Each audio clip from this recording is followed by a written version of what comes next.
The morning of Death Road, we got picked up at our own Airbnb at 5:50 a.m. It was just so convenient for them to show up, grab us from where we're staying, and take us to the start of the road. Right when the van pulled up, it had all these bicycles on top, and Nell jumped out, just smiling, saying good morning, inviting us into the van. It was like such good vibes from the very start. I grew up riding cross-country mountain bikes on the Bruce Trail in Ontario, Canada. I was super nervous because I know how to ride a bike, but I'm not that good at riding bikes. When it comes to mountain bikes, the quality of the build is the most important thing. If you want to have a really seamless, really clean experience, you need to know that the bike that you're riding is gonna hold up no matter what you put it through. Our gear was really nice. Super high quality jacket, pants, helmet. Altitude brought some of the best hardware for this experience. Having spent so much time on bikes, I knew right away, as soon as I picked mine up, got a feel for what we were gonna be riding, this was gonna be a great ride ahead. All of Altitude's bikes are in super good shape, serviced every single day, and have brakes that work really, really well. Something that you really want when you're cycling down literally the most dangerous road in the world. I had heard from other travelers along the way that the companies they hired to do Death Road with, some of the brakes on the bicycles weren't even working, which is just so crazy. The first 25 kilometers we did in 20 minutes. It's a super fast downhill section, all paved. So you're not riding over crazy rocks or like on a cliff edge or anything right out the gate. You start on like a pretty paved, pretty chill road, which gives you some time to get used to using your bicycle. And the views were insane. Once we arrived at Chuspipata,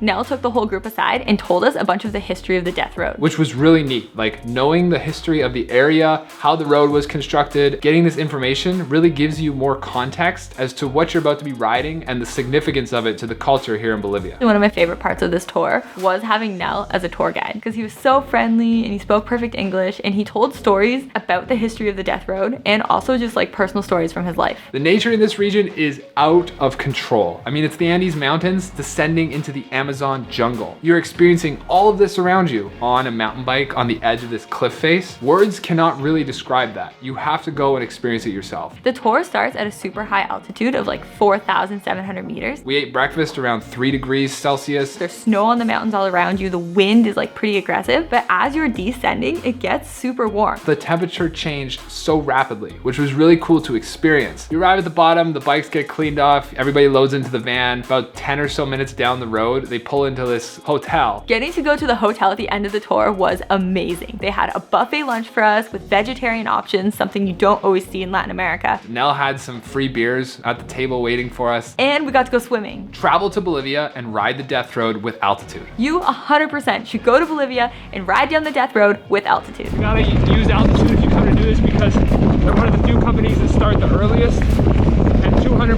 bicycles ride this trail a day, so you want to get out in front of them.